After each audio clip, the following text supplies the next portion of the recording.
احذر عدوك مرة واحذر صديقك 1000 مرة.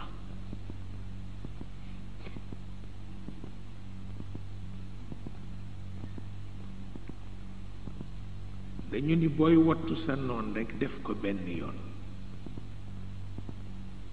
ndax xamula booy wattu sa xarit def ko junni yoon ndax moo la xam.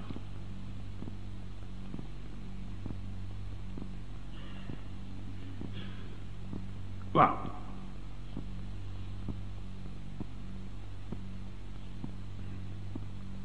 te comme nit moomul boppam nit mën na nekk xarit ci suba ci midi mu nekk noon.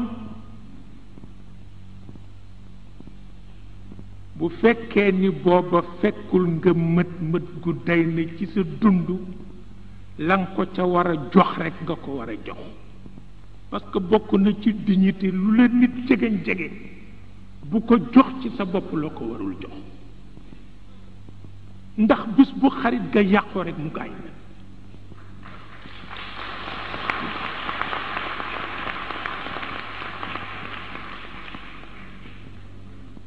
waaw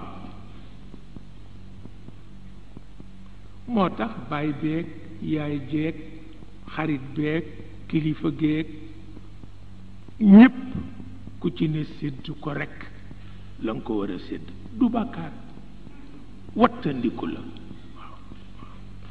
waaw du bàkkaar wattandiku la.